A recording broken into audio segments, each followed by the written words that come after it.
Hello dear students, welcome back to my channel physics SPC. Heat transfer का एक question. A black body is at temperature of 5760 kelvin. The energy radiation emitted by body at a wavelength 250 nanometre is U1, at a wavelength 500 nanometer is U2, and that at 1000 nanometer is U3.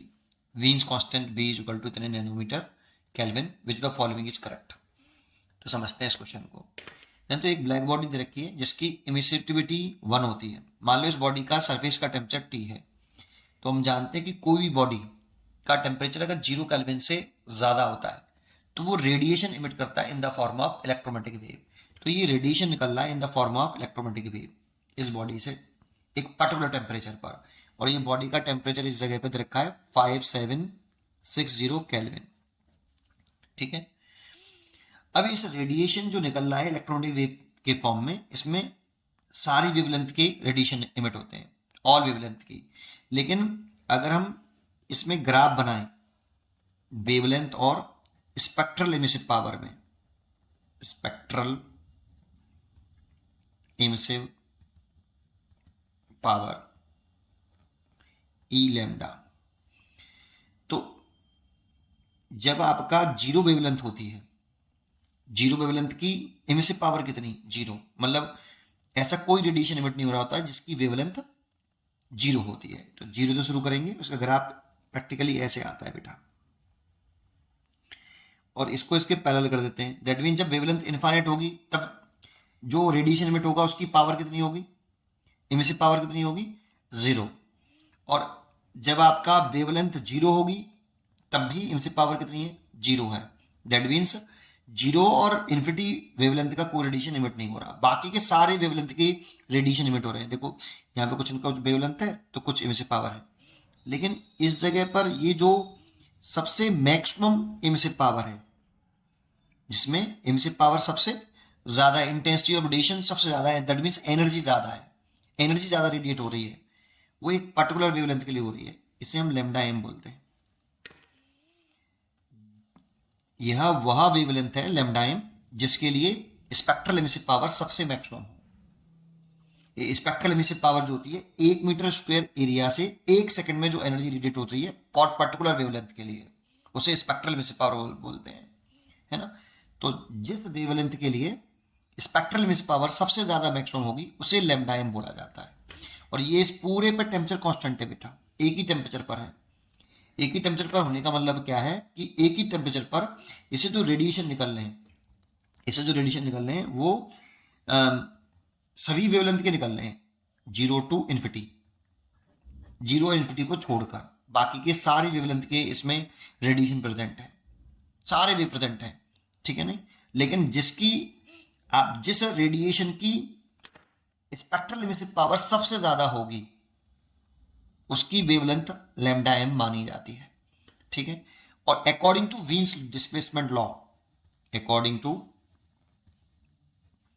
वीन्स displacement law, displacement law, lambda M proportional to temperature, inversely proportional to temperature. ये इस wavelength के, हर एक के नहीं, इस वाली wavelength के, ये टेम्परेचर जो जिस इस बॉडी का जो टेम्परेचर है उसके साथ इनवर्स रिलेशन रखता है। तो लैम्डा एम प्रोपोर्शन टर्म उठाएंगे तो कांस्टेंट टर्म आता है जिसे वीन कांस्टेंट बोलते हैं, इनटू टी, है ना। तो देखो हमें यहाँ पे क्वेश्चन में टेम्परेचर दे रखा है बॉडी का, ये पूरे पे टेम्परेचर कांस्टेंट है बेटा, है ना। एक ही टेम्परेचर पर सारी वेवलेंथ के रेडिएशन इमिट होते हैं, लेकिन एक पर्टिकुलर वेवलेंथ का, किसी न किसी एक पर्टिकुलर वेवलेंथ का जिसमें स्पेक्ट्रल एमिसिव पावर सबसे ज्यादा होती है, उस वेवलेंथ का इस टेम्परेचर के साथ इनवर्स रिलेशन होता है। ऐसा वीन्स ने डिस्प्लेसमेंट लॉ हमें दिया था। तो देखो टेम्परेचर बी हमें दे रखा है कितना? 2.88 इंटू 10⁻6 नैनोमीटर केल्विन में दे रखा है, और टेम्परेचर हमें दे रखा है केल्विन में 5760 केल्विन। केल्विन से तो केल्विन कैंसिल हो जाएगा, तो वेवलेंथ निकल आएगी, डेल्टा एम निकल आएगी नैनोमीटर में। इसको सॉल्व करते हो तो इससे ये कटता है 2000 बार, 1/2000, और 10 की पावर 6। ये 3 जीरो इससे कट जाएंगी, तो यहाँ पर 10 की पावर 3 हो जाएगा, 2.5 हो जाएगा। इसका से मल्टीप्लाई करें तो 500 और नैनोमीटर में चल रहा है, नैनोमीटर। तो देखो ये इस वाले पर जो स्पेक्ट्रल इमिसिव पावर है वो सबसे ज्यादा है 500 नैनोमीटर पर। तो इसका अगर हम ग्राफ बनाएं तो इस तरह से बना सकते हैं कि आगे ये लैम्डा है और ये इमिसिव स्पेक्ट्रल पावर है ई लैम्डा। इसका ग्राफ इस तरह से बना सकते हैं ए इनफिनिटी पर। इसका मतलब होता है कि एक ही टेम्परेचर पर 5760 केल्विन टेम्परेचर पर इससे सारी वेवलेंथ के रेडिएशन निकल रहे हैं, लेकिन उन सभी वेवलेंथ में से सबसे इमिसिव पावर जो है मैक्सिमम है वो 500 नैनोमीटर के लिए है। सबसे ज्यादा इसी के लिए एनर्जी सबसे ज्यादा है। तो इसके लिए एनर्जी सबसे ज्यादा है 500 नैनोमीटर के लिए एनर्जी बता रहा है कितना U2। तो U2 एनर्जी है बेटा, ये एक सेकंड में जो एनर्जी रेडिएट हो रही है 1 मीटर स्क्वायर एरिया से, 1 मीटर स्क्वायर एरिया से 1 सेकंड में जो एनर्जी रेडिएट हो रही है वो U2 है। 500 नैनोमीटर के लिए सबसे ज्यादा है क्योंकि 500 नैनोमीटर निकली है सॉल्व करने पर, है ना। और U2 500 नैनोमीटर बताया है। 250 नैनोमीटर पर कहां होगा, तो वेवलेंथ ऐसे इंक्रीज हो रही है तो 250 कुछ इधर की तरफ होगा। 250 नैनोमीटर पर जो एनर्जी रेडिएट होगी उसकी इमिसिव स्पेक्ट्रल पावर कम होगी, एनर्जी कम है। 251 पर U1 बता रहा है, ये एक ही टेम्परेचर पर है। और 1000 कुछ इस तरह से इधर की तरफ आएगा बेटा, वेवलेंथ इधर बढ़ रही है तो 1000 नैनोमीटर इधर की तरफ आएगा। इसके लिए भी एनर्जी कुछ कम होगी, इसके लिए U3 है। तो ये तो पक्का है कि U2 U1 से बड़ा होगा और U2 U3 से भी बड़ा होगा। सबसे ज्यादा एनर्जी 500 नैनोमीटर के लिए है, बाकी के सारे वेवलेंथ से।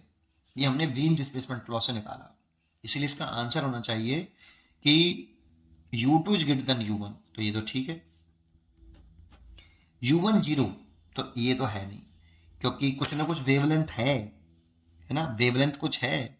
जीरो किसके लिए होगी जानते हो, जीरो जब जिसकी वेवलेंथ जीरो होगी, जिसकी वेवलेंथ जीरो होगी उसके लिए एनर्जी जीरो होगी, और जिसकी वेवलेंथ इनफाइनाइट होगी उसके लिए एनर्जी जीरो होगी। अब वेवलेंथ तो बेटा है कुछ ना कुछ इसकी 250 नैनोमीटर, तो कुछ ना कुछ तो एक फिक्स टेम्परेचर पर कुछ ना कुछ इसने एनर्जी रेडिएट कर रहा होगा, है ना। तो इसलिए 250 पर होगी कुछ ना कुछ। तो ये तो चॉइस गलत है, ये भी गलत है। U1 is greater than U2, तो ये तो U2 ग्रेटर देन U1 है, और U3 के बारे में कुछ बोला नहीं है, इसीलिए चॉइस ए ही करेक्ट होगी। उम्मीद करता हूं कि आपको ये क्वेश्चन जरूर समझ में आया होगा। पढ़ते रहिए और खुश रहिए। Thank you.